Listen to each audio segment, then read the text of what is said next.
Kidsway Studios, what's up? Pastor Julian coming at you in week number 3 of our series called UpCycle.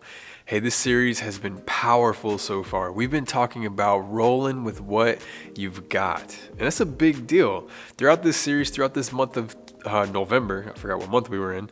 Throughout this month of November, we've been talking about contentment and what it means. And honestly, the way we're thinking about it is that it means to be okay with what you have, but we're taking it a step further. And instead of just being okay, we're learning how to be happy with who we are, with who God has created us to be. Because let's face it, there's some of us there, and this is perfectly fine because I'm there, I've been there. There's some of us who aren't happy with the way we look, the way we feel, the way we think, and who we think we are. But hey, I gotta tell you something. You still have a lot of growing left to do.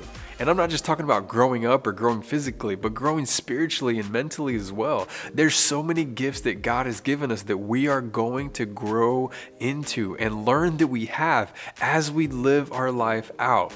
And I know we've just started the day and you're like, Pastor Julian, this is a little heavy. We're getting started. Like, just hear me out. I love this series so much and it's so near and dear to my heart and I care for you. And I need you to know that you are beautiful and amazing and that God has made you the way you are on purpose. God doesn't make mistakes and He doesn't make ugly things. You are absolutely wonderful. And that's a big deal to me. That's why I'm getting into this. I'm jumping into this a little head first, headstrong, and it's very near and dear to my heart because it's something that I've struggled with, something that the Lord has brought me out of, and I'm so happy to be talking to you about it. But I could spend a lot of time just right there on that, but before I get head over heels on it, what do you say we go over today's big answer? Hey, check this out. Today's big answer says, don't miss out on what you have now. Come on, say that with me. Ready? 1, 2, 3. Don't miss out on what you have now. One more time.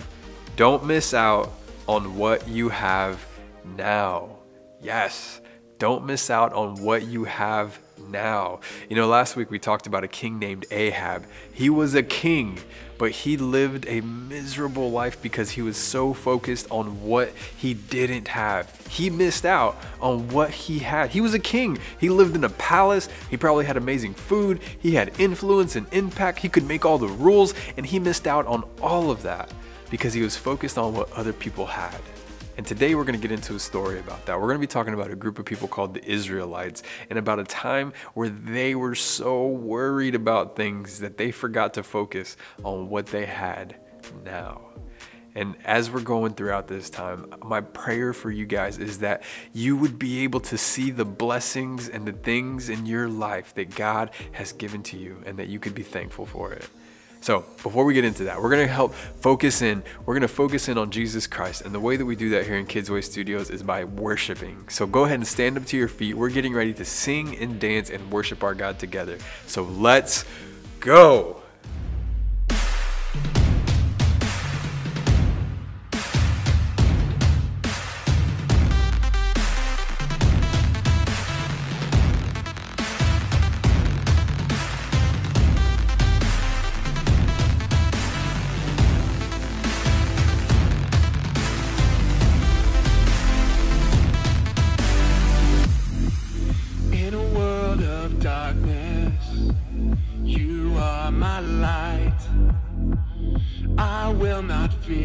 You're by my side, and I'm running, I'm breaking through the night, by the power of your might, the power of your might.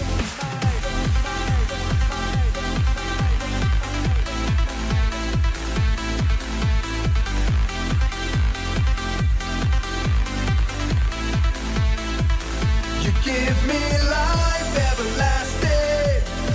You make me new. Jesus Christ, never ending. All because of you, I am unstoppable. Whoa, oh, I am unstoppable. Whoa, oh. I'm tearing down these walls that hold me back. Can't stop me now, can't keep me down. Don't count me out.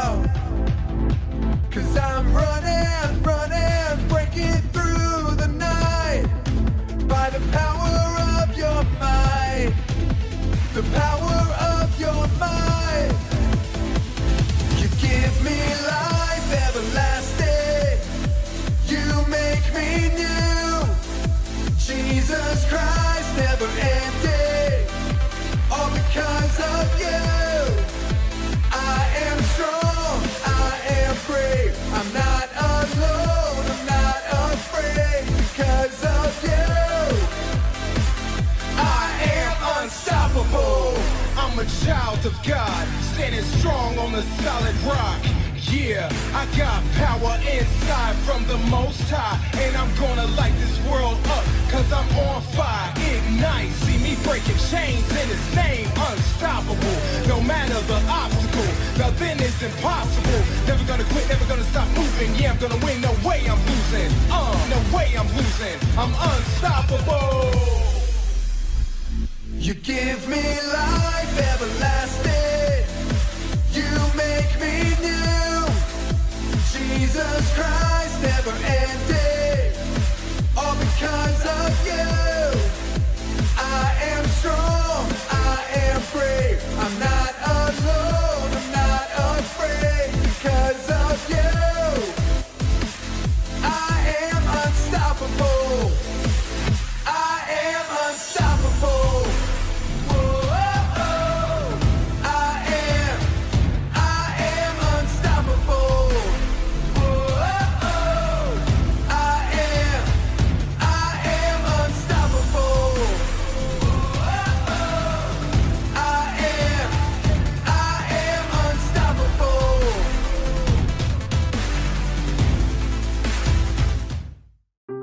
The Bible. It's 66 books of history, stories, letters, and poetry that fit together to form God's one big story. The epic adventure of how He created us and loves us so much that He made a way to rescue us.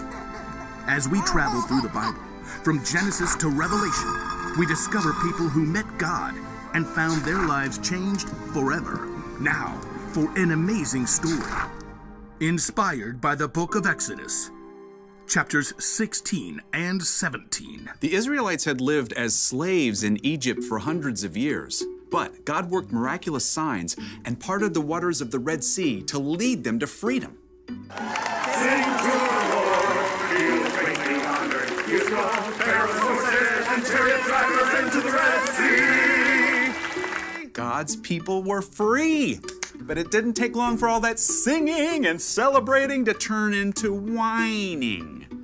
The Israelites complained to their leader, Moses.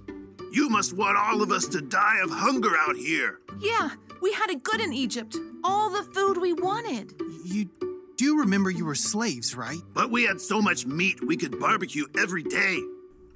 The people continued to grumble, so Moses took their complaints to the Lord. The people don't trust you to give them food. I will rain down bread from heaven for you. The people must go out each day. Have them gather enough bread for that day. Moses and Aaron called the people of Israel together to share God's words. Come to the Lord. He has heard you speak against him. As Aaron spoke, the glory of the Lord appeared as a cloud in the desert. Once again, God spoke to Moses. Tell the people, when the sun goes down, you will eat meat. In the morning you will be filled with bread. Then you will know that I am the Lord your God. Moses and Aaron told the people everything that God had said. In the evening, you will know that the Lord brought you out of Egypt, and in the morning you will see the glory of the Lord. He will give you meat to eat in the evening. He'll give you all the bread you want in the morning. Ha! Seeing is believing. Then you should probably look over there. Whoa. A large flock of quail, more birds than anyone had ever seen, settled upon the camp like a twittering, fluttering ocean. Quail barbecue for dinner!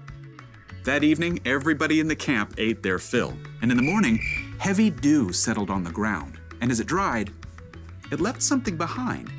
What's this? Looks like snow. Like what? The stuff that falls on mountaintops. Flaky, white, tastes like honey. This is manna. It's the bread the Lord has given you to eat. Gather only as much as you need for the day. What about tomorrow? Don't keep any of it until morning. God will give us what we need then. The Israelites gathered up the manna, sharing until each family had enough. Manna cakes, manna pudding, manna tostadas. Manna and quail pizza. Some people disobeyed God and tried to keep leftovers until the next day. Ew. But any manna kept overnight, filled with maggots. As long as the Israelites stayed in the desert, the Lord provided fresh manna for them to eat every single morning. Time to move camp. The Israelites soon moved to their next camp in Rephidim, and although manna was plentiful, fresh water was not. Seriously? I am so parched. Even though God had worked miracle upon miracle and provided food from nowhere, the Israelites still panicked. They turned on Moses once again. Give us water to drink right now. Why are you arguing with me? Don't you trust the Lord?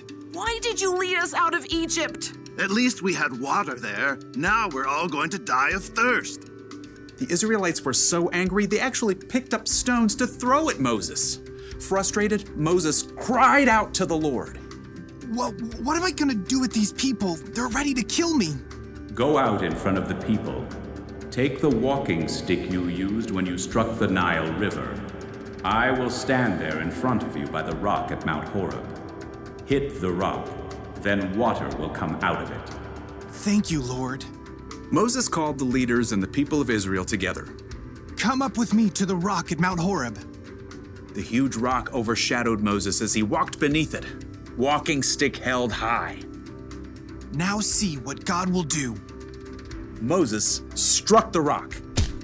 Immediately, God caused cold, clear water to gush from the rock, forming a rushing stream below. Not bad. Yeah, I guess it beats Egypt. For now. Over and over, God showed that he would care for his people, but still the Israelites were tempted to long for what they had before, in spite of their newfound freedom. You know, over and over again, the Israelites were worried that God wasn't going to provide for them, that he wasn't going to care for them in a way that he would be able to supply what they needed.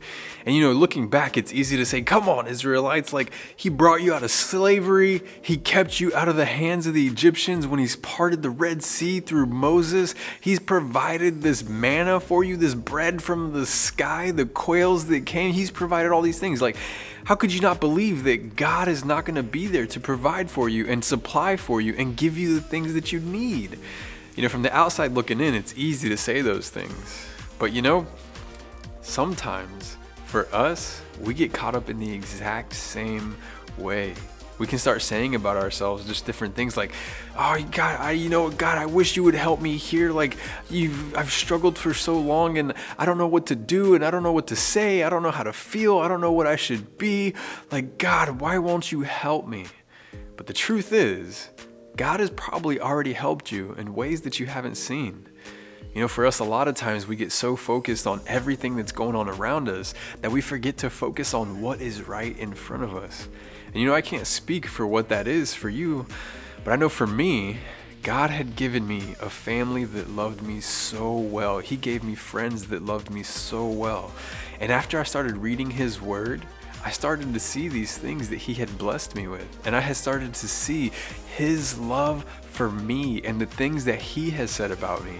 And once I made that connection, once I realized those things, my life changed forever and changed for the better. And the same can be true for you. You know, right now, I want you to, as best you can, is to focus in on him right now. We're going to spend some time in worship and we're going to sing a song called Who You Say I Am. If you joined us last week, this was the same song that we sang after our message last week. But this song is so, so important. Because right now, in this time, in this season of life, there may be a lot of people trying to tell you who you are, but there is no one better and no one who we should take from more than Jesus Christ and more from his word. And throughout this song, it says, God, I am who you say I am, nobody else. And that is such an important thing. So right now, throughout this time, I want you to, regardless of where you're at, to stand up to your feet. I want you to give this time to God. Do your best to focus in on him. And if you don't know how to do that, the best way to do that is to repeat these words that you see on the TV screen and sing them out. Trust me, if you're in a bad mood right now, if you're in a bad way, if you're angry right now, if you're not sure, if you're frustrated, if you're sad, worried, sing this song out. And after this song is over, see how you feel. So stand up to your feet and let's worship our God together.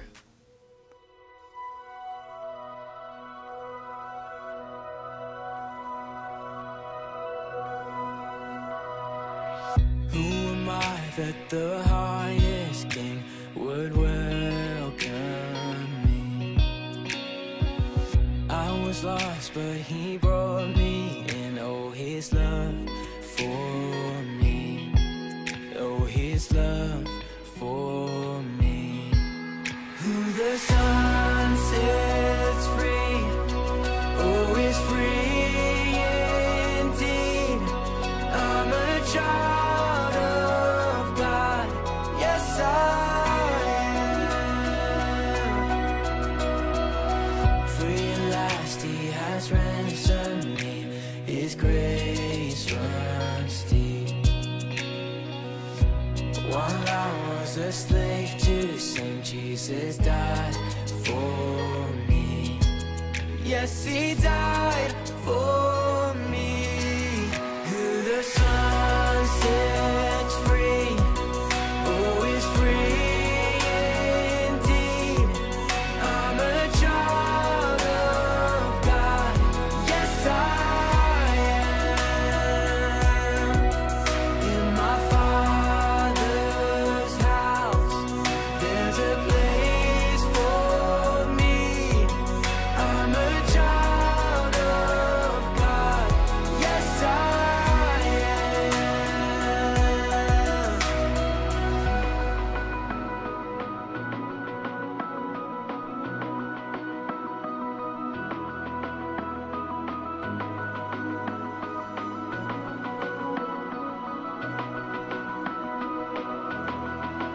I am chosen, not forsaken. I am who you say I am. You are for me, not against me.